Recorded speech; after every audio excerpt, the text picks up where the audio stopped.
Explode ہونے کے بعد جو عمارت ہے 3 منزلہ عمارت وہ نیچے آ گئی. یہ 3 دن پہلے کی خبر ہے. 6 تاریخ کو یہ واقعہ ہوا. آج میرے خیال سے اگر میں صحیح ہوں تو 9 تاریخ ہے. 6 تاریخ سے لے کے 9 تاریخ تک لگاتار کھدائی چلی جا رہی ہے اور اس میں سے کچھ لوگوں کی آوازیں بھی آ رہی ہیں, کچھ کو زندہ بھی نکال لیا گیا, لیکن بہرحال اموات بھی ہوئی اور میرے خیال سے if I'm not wrong تو میرے خیال سے 23 اموات ہوئی ہیں اور اس کے ساتھ ساتھ کافی جو لوگ ہیں وہ 16 کے قریب جو ہیں وہ انجرڈ ہیں. اب سول انتظامیہ کی آپ حالت دے سے 64 سال ہو چکے ہیں. ہم ایک 3 منزلہ گری ہوئی عمارت کے ملبے کو ہٹا کر لوگوں کو نکالنے میں اب تک کامیاب نہیں ہوئے, کیونکہ اس دفعہ اس میں فوج آپ کی مدد نہیں کر رہی. فوج آپ کے ساتھ یہاں شانہ بشانہ نہیں کھڑی, ورنہ اب تک حالت یہ ہوتی کہ آپ نے فوج کو 4 دن گزر جانے کے بعد تک طلب کر لیا ہوتا. اسی طرح کا ایک واقعہ لیاری میں ہوا تھا.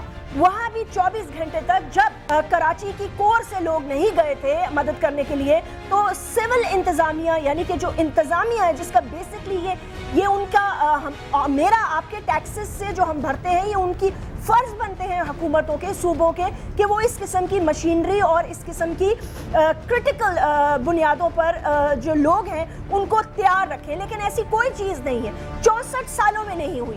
5 سال یہ پچھلی سال کا رونا روتے رہے NRO, جو 5 سال اگلے آئیں گے وہ ان کا رونا روتے رہیں گے.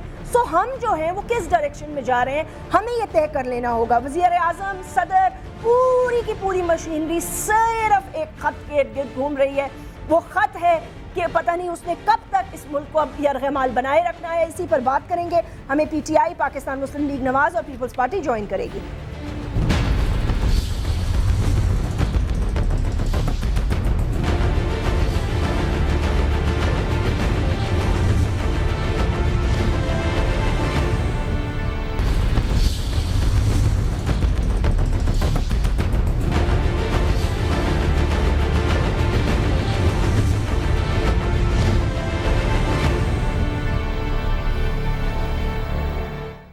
ویلکم بیک ناظرین, اور ہمیں جوائن کر رہے ہیں ڈاکٹر آیت اللہ درانی صاحب, ممبر ہیں نیشنل اسمبلی کے, پاکستان پیپلز پارٹی کے ایک اہم رکن ہیں اور اس کے ساتھ ساتھ فارمر وزیر بھی رہ چکے ہیں. اسی طرح عبدالقادر بلوچ صاحب, ممبر ہیں نیشنل اسمبلی کے, پاکستان مسلم لیگ نواز کے ایک اہم رکن ہیں. شفقت محمود صاحب, سیکریٹری انفارمیشن ہے تحریک انصاف کے. سب لوگوں کو ویلکم کرنا چاہوں گی. بہت بہت شکریہ ہمیں جوائن کرنے کا, وقت نکالنے کا. آیت اللہ درانی صاحب, سب سے پہلے میرے خیال سے گفتگو کا آغاز آپ سے شروع کروں. مجھے یہ بتائیے گا کہ آپ لوگوں کی پارٹی نے کیا طے کر لیا ہے کہ اس سال 18 اکتوبر کو الیکشن کرانے ہیں؟ بسم اللہ الرحمن الرحیم. جاسمین, دیکھیں ڈیٹ فکس تو ہم لوگوں نے کبھی نہیں کیا ہے, لیکن اگر کسی دوست نے کوئی ڈیٹ فکس کر لیا ہے تو خیر وہ جواب دہ ہے, کیونکہ مجھ تک تو ایسا ڈیٹ ابھی تک پہنچا نہیں ہے. 18 اکتوبر اگر ہو جائے تو کیا فرق پڑ جاتا ہے, اگر فروری میں 2013 میں ہو جائے تو کیا کوئی فرق پڑتا ہے کیا؟ اگر فرق ڈیٹ کی بات نہیں ہے کہیں بھی, لیکن اگر کہیں کوئی ڈیٹ کسی نے دے دیا ہے آپ اس کو اپنے حساب سے لے لیں اور وہ اس کی جواب دہ ہے. لیکن ابھی تک کوئی ایسا ڈیٹ ایز سچ میرے نوٹس میں نہیں آیا. ہو سکتا ہے کہ کوئی ڈیٹ ڈسکس ہو چکا ہو, کسی نے کیا ہو یا پھر میڈیا نے کیا ہو, تو ایسی کوئی بات نہیں. میں اس لیے پوچھ رہی ہوں درانی صاحب کہ خالی آپ کے دوست کے ساتھ ساتھ یہ, میں تو خیر ہوم منسٹر کی بات کر رہی تھی, انہوں نے کہا کہ 18 اکتوبر کو اس سال انتخابات ہو جانے چاہیے یا ہو جائیں گے, ایسی کوئی بات کی انہوں نے.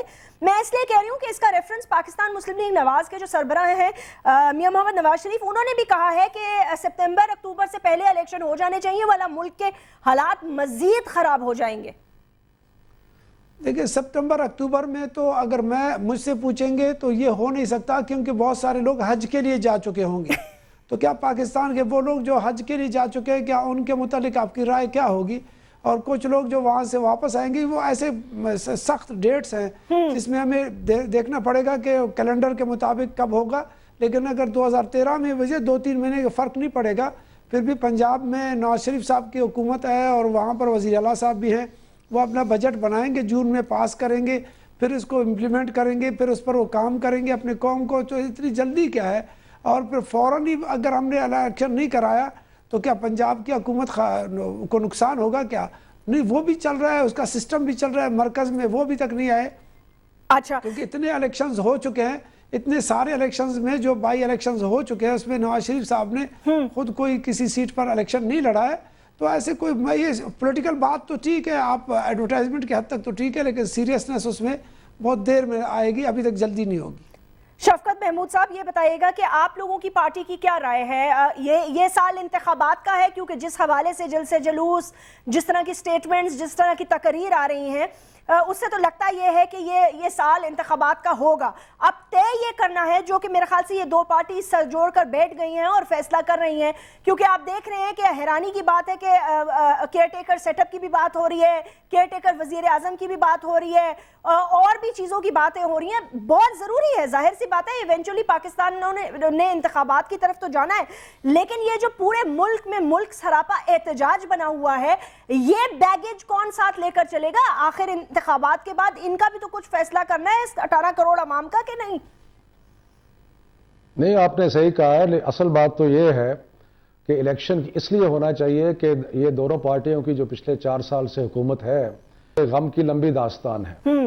اگر آپ وفاقی حکومت دیکھیں تو کرپشن کا دورہ ہے، معیشت تباہ ہو گئی ہے، بجلی جو ہے وہ کبھی آتی ہے کبھی نہیں آتی، فیکٹریاں بند ہوئی پڑی ہیں، مزدور فارغ ہیں۔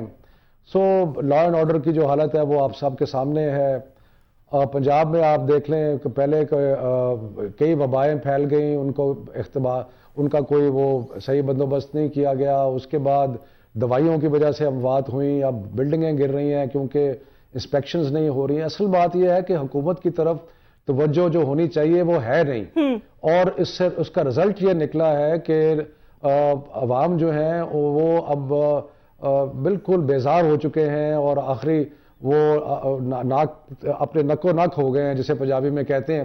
تو اس لیے الیکشن کیوں ہوتے ہیں ضروری جمہوریت میں؟ اس لیے کہ جو ایک فریش مینڈیٹ آئے، اور فریش مینڈیٹ کے لیے پتہ لگے گا کہ عوام جو ہے وہ تبدیلی چاہتی ہے، اور ہمارے خیال میں کہ عوام تبدیلی چاہتی ہے، اور وہ تبدیلی الیکشن کے ذریعے ہوگی، اور اس لیے جتنا جلدی انتخاب ہوں وہ بہتر ہے، تاکہ یہ جو عذاب عوام پہ ہے اور یہ اب میرا خیال ہے مزید برداشت نہیں ہو رہا، تو جتنی انتخابات ہوئیں جتنی جلدی انتخابات ہوں۔ تو میں تھوڑا سی گفتگو اس طرف لاؤں گی۔ شفقت محمود صاحب، عمران خان صاحب کی رائے، انہوں نے کہا جی مکہ ہو گیا ہے، میمو گیٹ پہ بھی مکہ ہو گیا، اور میمو کی کہانی جو ہے وہ اب ایک انوکھی داستان بنتی جائے گی، کیونکہ وہ ایک انوکھی ہی داستان بنتی جا رہی ہے۔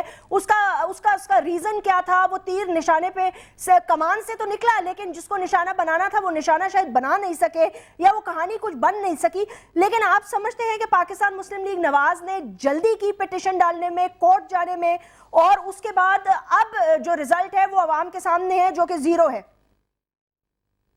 دیکھیں، جہاں تک پٹیشن کا تعلق ہے، ہم نے تو شروع سے یہ کہا ہے کہ ہم چاہتے ہیں کہ اس معاملے کی تہہ تک پہنچے، اور اگر عدالت کے ذریعے اس کی تہہ تک پہنچ پاتے ہیں تو بڑی اچھی بات ہے۔ لیکن پھر آپ نے دیکھا کہ اکرم شیخ صاحب جو کہ منصور اعجاز کے وکیل تھے، انہوں نے یہ سٹیٹمنٹ دی کہ میاں صاحب جو ہیں ان کا اٹینشن یا انٹرسٹ جو ہے وہ اس میں ختم ہو گیا ہے۔ نہیں، آپ کے لیڈر نے بھی کہا نا سر، آج آپ کے لیڈر نے بھی کہا کہ میمو پہ مکہ ہو گیا ہے۔ نہیں، وہ مکہ کی والی بات ہی ہے نا کہ پہلے اتنی انتھوزیزم، اتنی زیادہ جوش اور ولولہ، اور خود جا کے پیش ہوئے سپریم کورٹ میں، اور اس کے بعد جو ہے معاملہ ٹھنڈا پڑا، اس حد تک ٹھنڈا پڑا کہ اکرم شیخ صاحب جو کہ وکیل ہیں منصور اعجاز کے، انہوں نے یہ کہا کہ جناب میاں صاحب جو ہے ان کا تو انٹرسٹ ختم ہو گیا۔ اور جہاں تک 20ویں ترمیم ہے، اس میں بھی آپ دیکھیں کہ جس طرح مکہ کا لفظ بالکل صحیح ہے، اس لیے کہ بات 20ویں کی ترمیم کی ہو رہی ہے، لیکن پی ایم ایل این اور پیپلز پارٹی جو ہے وہ باتیں کر رہے ہیں کہ کیئر ٹیکر گورنمنٹ کس طرح کی ہوگی۔ اور ہمیں تو یہ بڑا فکر ہے کہ یہ جو بات چیت ہو رہی ہے، اس میں یہ نہ ہو کہ دونوں مل کے مکہ کر کے ایسی کیئر ٹیکر گورنمنٹس بنائیں جن کا صرف ایک ہی ٹارگٹ ہو کہ پی ٹی آئی کا جو ایک ابھار ہے، یہ ایک سونامی ہے، اس کو کسی طرح روکا جائے۔